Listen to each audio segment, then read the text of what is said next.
One of the questions that we get asked all the time here on the Living in Pensacola channel is, what about the hurricanes? Well, today we're going to cover the science of hurricanes and what you need to do to be prepared for them. Stay tuned.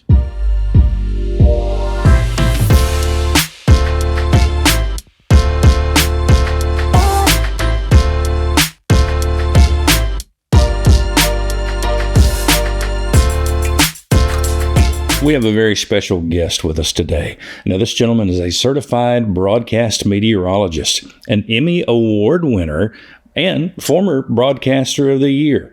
Now, he started doing weather a long time ago. He's got a lot of experience. I think he started around 1978. I worked with him in the early 80s at a TV station there in Birmingham, and we stay up all night sometimes issuing tornado warnings and severe thunderstorm warnings to the audience there around the Birmingham area. He knows every nook and cranny of geography anywhere in the state of Alabama and most of Northwest Florida, so he's very talented in that respect. Well, he's here today to help us learn more about hurricanes and what to do to prepare for them. Help me welcome Mr. James Spann. Well, I'm honored to be here. I'm honored to be anywhere, but I'm honored to be here. We're glad to have you. My daughter Jamie and I have started this YouTube channel to let people know more about the Pensacola area, and one of the big things that we deal with down here a lot is hurricanes. So we'd like for you to share with us this morning what kind of hurricane preparedness that they need to do, and whether they want to leave or whether they want to stay, or what they need if they want to stay. So I'm just going to toss it to you to tell us a little bit about what hurricanes are, how they form, what you need to do to get ready. So the floor is yours, my friend. Well, you are way too kind. The situation is, first off, we're in the hurricane season now. It runs from June through November. And, the one thing I always think about when it comes to these hurricane season outlooks, what do people do with this information? The hurricane season outlooks can be interesting to watch, but I just don't know what people do with that. But having said that, let's look at the NOAA Outlook for this season. And this is what the idea is for now. And I think everybody expects it to be an active season. Those with the Weather Service, those in private sector, which is what I do. The official NOAA Outlook for the season calls for 17 to 25 named storms. Wow. Of those, 8 to 13 become hurricanes. And of those, 4 to 7 become major hurricanes, which is by definition a category 3 or higher. And there is, we're trying to shift to a probabilistic outlook when it comes to weather forecasting, kind of give people a range of possibilities. But if you like the numbers game, the probability of an above average season is 85%. The probability of a near average season is 10%. And then the chance of a below average season is 5%. So in the concept behind this is, number one, we're moving out of an El Nino ENSO phase into a La Nina ENSO phase. ENSO is the El Nino Southern Oscillation, and it affects global weather patterns and ocean currents. And typically in a La Nina, the winds aloft are somewhat favorable for development of tropical storms and hurricanes.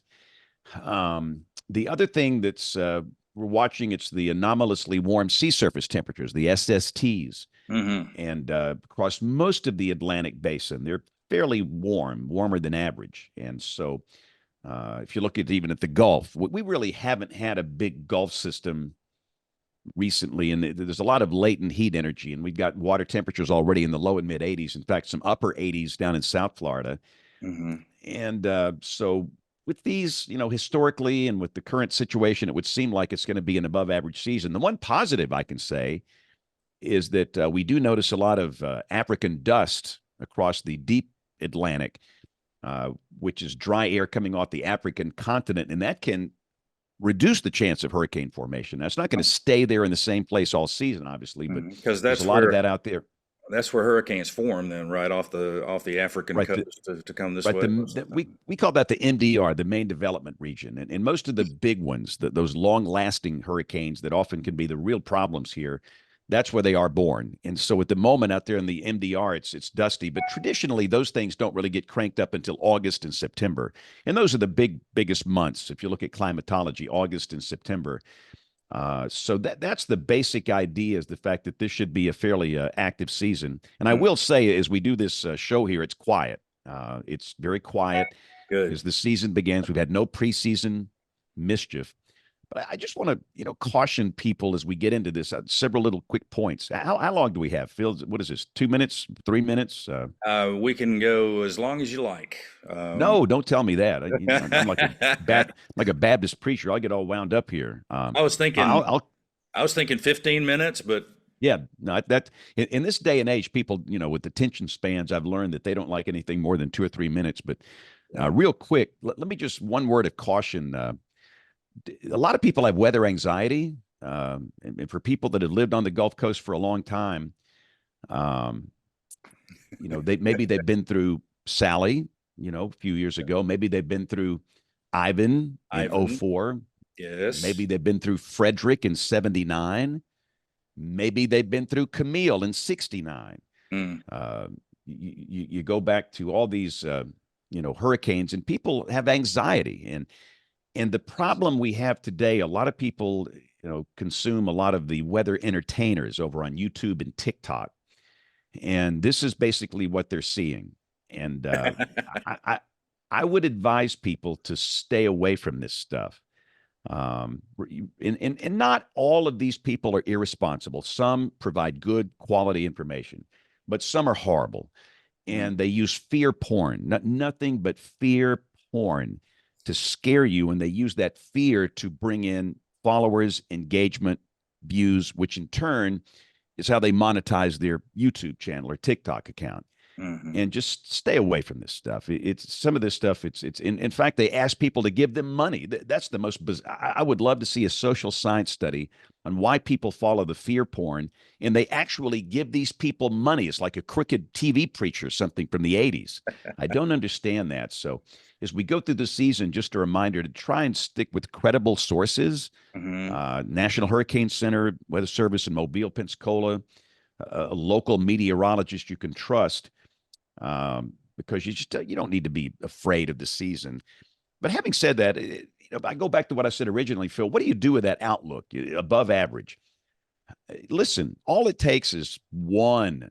If there's one hurricane and the whole season, and if that sucker comes up, right at Pensacola, Mobile, Destin, Fort Mm, Walton, it's a mhm. big season. So every year people just have to be prepared. And the keys, obviously we talked about it, get quality information, not from, some rogue TikTok, YouTube, Uncle Joe's weather page account, but, find a credible source and understand forecasts can change. Mhm. If you're working with old information, you're working with bad information. So keep up with the latest information. And don't get hung up in the categories. We had a problem with Sally, and I think we did a pretty poor job of messaging that. And a lot of that's our fault. Yes, yes. Uh, I stayed here during Sally, and that was a mistake because it was a lot stronger storm than what the categories indicated. right. And it was a slow mover. It Mm, was creeping along, and it's just stayed for hours and hours and hours. The duration of hurricane force winds and storm surge, and that's a big deal. And so the category numbers don't necessarily tell the full story. yeah. So every hurricane is dangerous, and again, pay attention to the storm surge forecast, and there are storm surge watches and warnings that are issued. Pay attention to, of course, the wind, but most of the damage we all know it's related to storm surge. Hmm. And we have tornadoes within the spiral bands, but just pay close attention to the messaging and again, use that information to make the right decisions. And when it comes to evacuations, a lot of, as you know, Phil, it is a social science problem. So much of this is social science and not physical science. What we do is physical science. That's all we know. Hmm. But we're asking people to do something. We're asking people to alter their behavior to keep themselves safe. And we need to learn a lot about that. And I think we have. We've integrated social science into physical science for this interdisciplinary approach over the last 5 to 10 years. But we know that a lot of people don't evacuate when they're told to evacuate. Hmm. And and they go back, and often these are older people, old farts like me and you, where I've been through Camille, I've been through Frederick, I've been through Opal, I've been through, and they list all these hurricanes. No two hurricanes are the same. Yeah. No two hurricanes are the same. They will produce different impacts in terms of storm surge, in terms of gradient wind damage, in terms of freshwater flooding, the whole thing. They're different. And these decisions are not made lightly. And just understand, if you're in an evacuation zone and you're told to leave, leave. Leave. Know how to get out. Know the route. And I think most people know that, and know a place to go. Yeah. It's like mobile homes and tornadoes. Yeah. Correct me if I'm wrong, but I mean, the worst case scenario for Pensacola would be just like Ivan was, where the eye pretty much goes over Gulf Shores area. So we're Right. getting the east side winds coming up, and that seemed like that was the worst case scenario for this area. East is the beast. And with that, you have everything onshore. You've got the storm surge comes in, the wind, everything, the tornado potential, freshwater flooding potential. On the west, you've got an offshore flow. It pushes the water out. It's strange. You can have let's say a hurricane comes into Orange Beach, and you can have parts of Mobile Bay. It almost looks dry up there near the causeway because the water's being blown out. And so the worst case scenario is a Gulf Shores, Orange Beach landfall for Pensacola. But even if you're on the west side, it'll be a rough ride, obviously, but it's nothing like being on that east side. The wind, The last couple of years, we've had hurricanes that hit over like Panama City, Tallahassee, Big Bend area, stuff like that, and we wouldn't even get a drop of rain here. Yeah, like a Michael. You look at a Michael, which was just catastrophic for Mexico Beach, Cape San Blas, those places a little east of Panama City, and Pensacola was on that good side. Everything's offshore and everything is fine. So it's like got nothing from that. Yeah. So anyway, just pay attention to evacuation orders, and obviously most folks don't live right on the coast in Pensacola. They live inland, and they're not going to be in an evacuation zone. But the biggest issue, it's the fact that you might not have power for 3 weeks. People tend to freak when that happens, and their phones are dead, and everything in the refrigerator is spoiled. And just be aware that you need to make plans for that. And not everybody can afford a big generator. Most people don't have one of those things, but there are some inexpensive alternatives that little portable generators, if nothing else, just some things to keep your phone charged and things like that. But phone charge, be aware that refrigerator running. So. Yeah, and those things like that. But that most people that die, and of course, the main thing we do for our business, we're here to mitigate loss of life. That's what we do. And again, the main threat, with a hurricane that's coming in, it's the power outage. That's horribly inconvenient, but that's not going to kill you. The main concern, it's that storm surge right there on the coast, and we got to get people off the coast. And again, just find a good source of information. Always keep updated. If you hear something on Sunday about a hurricane coming in on Friday, you better check every day, because it's going to change.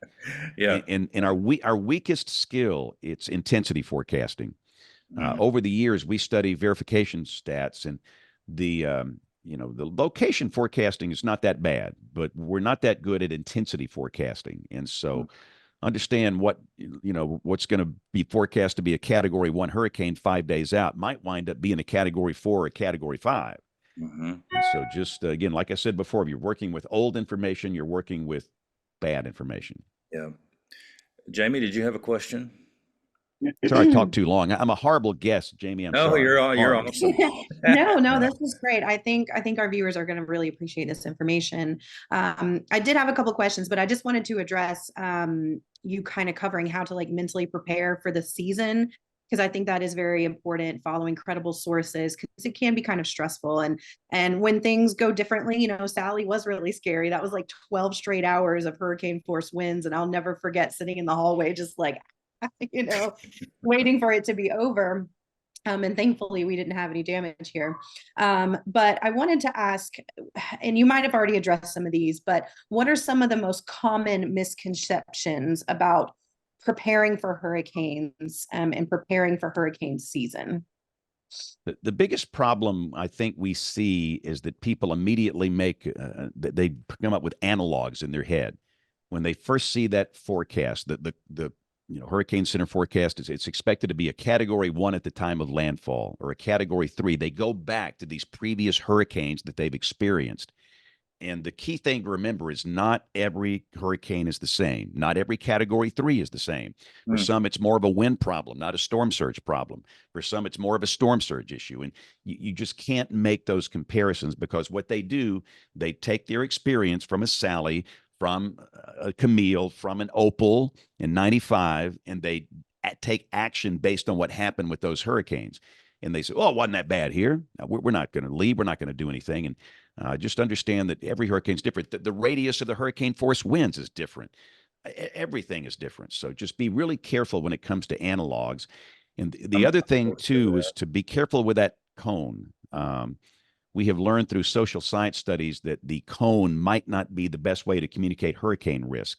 And it's still in use, and it'll be in use this year from the Hurricane Center. But sometimes some of the biggest effects from a hurricane can actually be a little outside that cone. And remember, if a hurricane, let's say a Category 5 comes into Louisiana, southeast Louisiana, big Category 5, like a Camille, and you, oh, good, it's going to Louisiana. Oh, the potential for storm surge in Pensacola would be extremely high and extremely dangerous. So just listen carefully to what these statements and warnings are saying. Excellent. Thank you. Thank you for that. And my last question I have for you is, what would you say is probably the most important item or items to have in a hurricane preparedness kit? Think people, like a lot of our viewers are people maybe who don't live here yet or thinking about moving here. Yes, so it's different than tornado. Again, a lot of people move there from tornado country, and for tornadoes, we preach a lot of things. And the number one thing we preach for tornadoes, it is a helmet. And that you might have that in your kit, but that's not the most important thing. The one thing I do like for people to have, and obviously the stuff, the easy stuff, first aid kits, the things that are obvious, you've got to have all of that. You got to have water that's stocked up, some food that's stocked up for a while. You got to have some type of way to charge your devices so you can communicate if you need help, and you can reach your loved ones and they can know that you're okay. That's the other half of the battle. You might have a mom or a dad that's in Iowa, and they see that you're in the hurricane zone, and they call your phone and it just goes right to voicemail. So some way of charging your phone is important, but we like for everybody to have a little portable air horn. Doesn't make a lot of sense, but if you think about it, let's say that something unexpected happens. Let's say that a tornado and a spiral band comes right through your neighborhood, and you have major damage and you are injured. And you are injured to the point where you cannot vocalize your need for help. And you might not be able to force air through a whistle. And by squeezing that little air horn, the first responders can hear you from a long, long, long way away. So we like for everybody to have just a little portable air horn in case something like that happens, which is a very real thing. And the other thing we like for people to have that you might not think about, it's hard sole shoes. If you've ever walked over a debris field after a hurricane or a tornado, the stuff out there, these boards with nails coming from them, all of these debris items. And I'm from Greenville, Alabama, a little bitty town in South Alabama. When we come home, we take our shoes off. We're in socks. But if you're in socks, if you're barefooted, if you're wearing tennis shoes, those things will go right through there. And we have seen people where they had to have their feet amputated because of the feet injuries. So having hard-soled shoes is a good thing, in addition to all of the standard stuff. Obviously, first aid, battery chargers, water, food, and all of that. Wow, good idea. Yeah, I've never heard those suggestions before. That's great.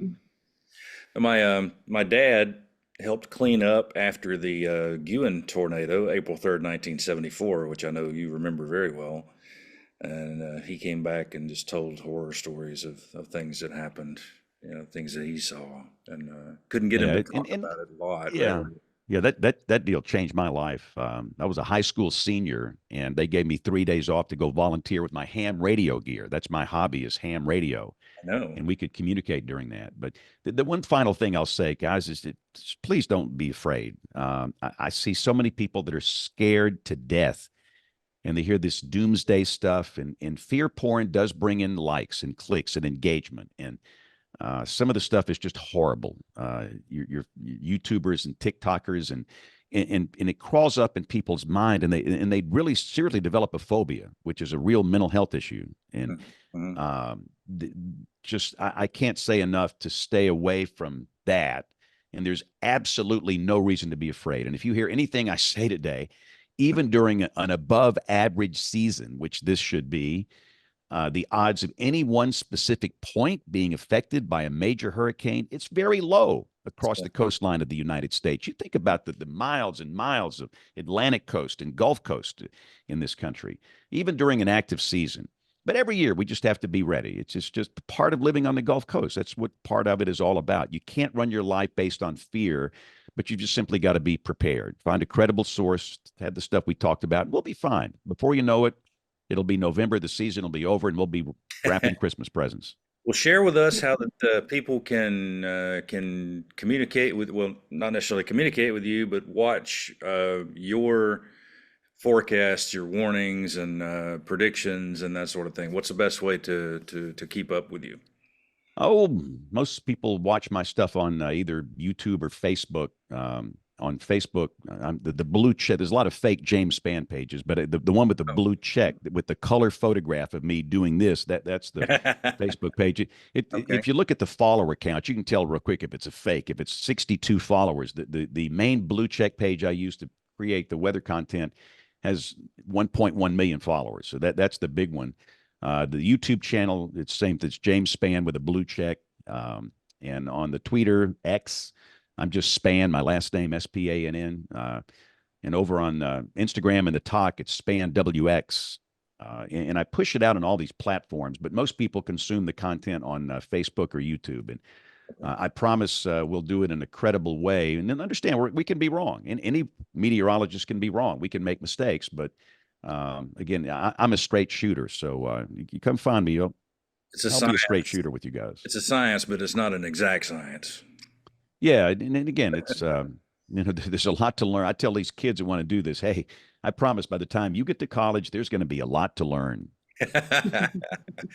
James, we appreciate you coming on with us this morning. Thank you for all the wonderful information, and we'll distribute this out to the folks that watch us, and hope to see you again soon. My pleasure.